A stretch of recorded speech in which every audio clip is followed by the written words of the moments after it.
Hello class and Professor Cameron. My name is Gavin Hakes. I am currently an aircraft mechanic in the United States Air Force, but I'm trying to be a student. And today I will be telling you about one of my more profound traits, and that is open-mindedness, or the ability to entertain others' perspectives. This is something that has punctuated my life, but I've only recently discovered that I'm quite good at it. The purpose of my speech today is to inform you about open-mindedness and its ability to heal and grow our character.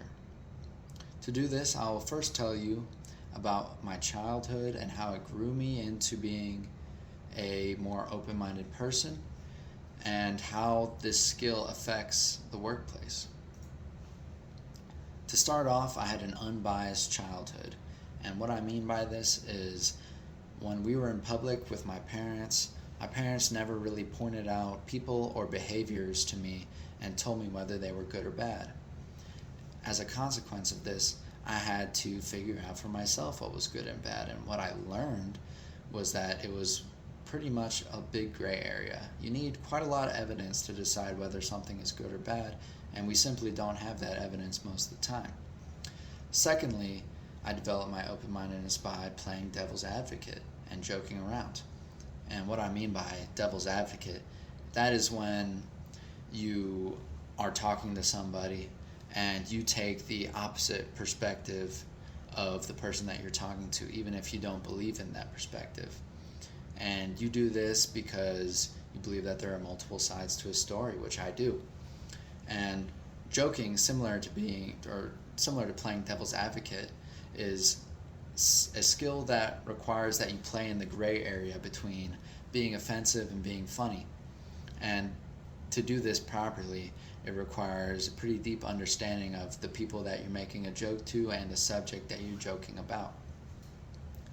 Lastly, there have been several books that have helped me develop my skill. There has been Thank You for Arguing by Jay Henrich. There's The Moral Landscape by Sam Harris, and the book I want to talk to you about today, which is Determined by Robert Sapolsky. And in this book, Determined, Robert Sapolsky, who is a professor at Stanford University and a neuroscientist and primatologist, says this to describe how it is unnecessary how we prescribe hate to others. He says, "Each action is a chain that begins with the biology over which you had no control, interacting with the environment over which you have no control of either, and how they come together to make you, you. Similarly, it makes as little sense to hate somebody as to hate a tornado because it is supposedly decided to level your house." Negative emotions in the workplace are unavoidable but unnecessary. And adopting a perspective like this makes the prospect of being open-minded much easier, because it's only rational to be less judgmental, defensive, and aggressive towards each other when we can't really help those emotions in the first place. This is an idea that's easy to accept, but hard to practice. We can all remember situations where our boss is mean to us and treats us unfairly.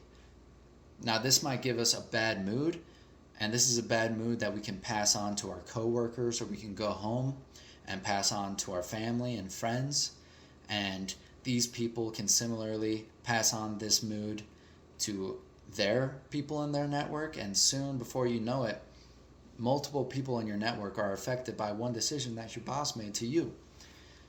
And being open-minded gives you the awareness that each negative decision that you make is a choice. What I'm really reaching out for in this speech is your ability to grow in your character, and to look more fairly at other people and these situations, and the situations that might be governing under the surface. A person who has grown will have an easier time checking their initial but unhelpful responses to things, and reach a more complicated but objective set of explanations for their behaviors. This gives us more room for tolerance and understanding, and open-mindedness is the tool to do this. Thank you.